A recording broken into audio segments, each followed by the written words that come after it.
Hi guys, this is the Java series part 70.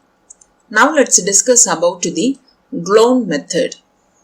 Okay, this method is present inside the Cloneable interface. Okay, this interface is present inside the java.language package. So what is the use of clone? It is used to return the copy of the object. Okay. Let's see this example. Here I have created the class. This is my class name. Implements Cloneable. Here I have used the implements keyword. Why? Because this is the interface, not the class. Okay. That's why I have used the implements keyword instead of the extends keyword. Okay. Inside the Cloneable, we have the clone method. That method is used to return the copy of the object. Okay.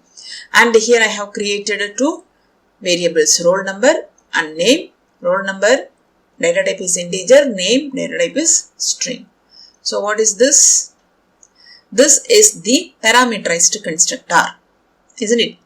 Here, this is the name of the class. Okay, constructor name should be same as the class name. And here, I have the parameters. So what type is this? This is the parameterized constructor. And here I have used this keyword. We know already. This is used to refer the current class reference. Okay. This dot roll number is equal to the parameter value. Likewise, this dot name. This belongs to this class.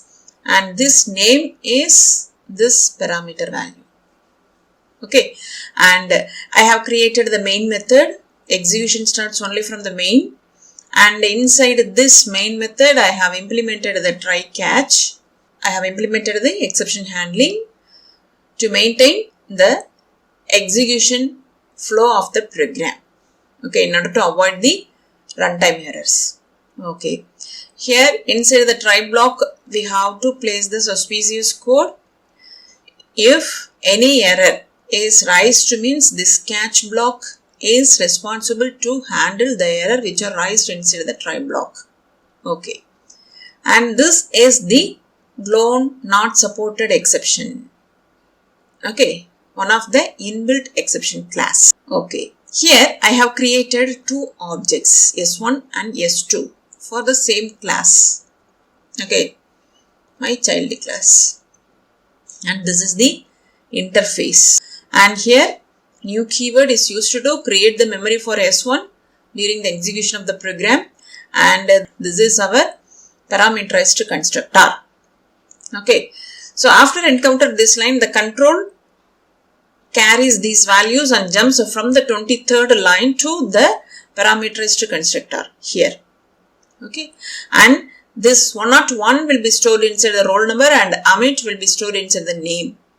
Okay, and then roll number, name will be initialized with the help of the value of roll number and name. That is 101 and Amit. Okay, and the control again jumps back from the 12th line to the 25th line.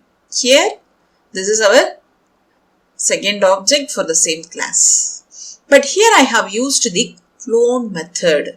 So this method is used to create a copy of this object. Okay, this method is used to create the copy of this object. Okay, that will be stored inside this new object. Okay, and this is the casting. Okay, so it returns the copy of the object. Inside the round brackets, I passed the name of the class. Okay, casting is done here. Okay, and the copy of S1 will be stored inside the new object S2. Okay, and the values of S1 and S2 will be printed on our console with the help of the println method. Okay, S1.roll number, S1.name. The S1 values of roll number and name will be stored inside the S2. So, the same values roll number and a name will be printed on our console. Okay. Here I have used the exception class. Clone not supported exception. If any error is occurred means this is responsible to handle the error which is raised inside the try block. Okay, that inbuilt error will be displayed on our console. I hope you all understood about the execution flow of this program. Okay, let me execute this one. So this is the output for this one. S1 roll number, S1 name.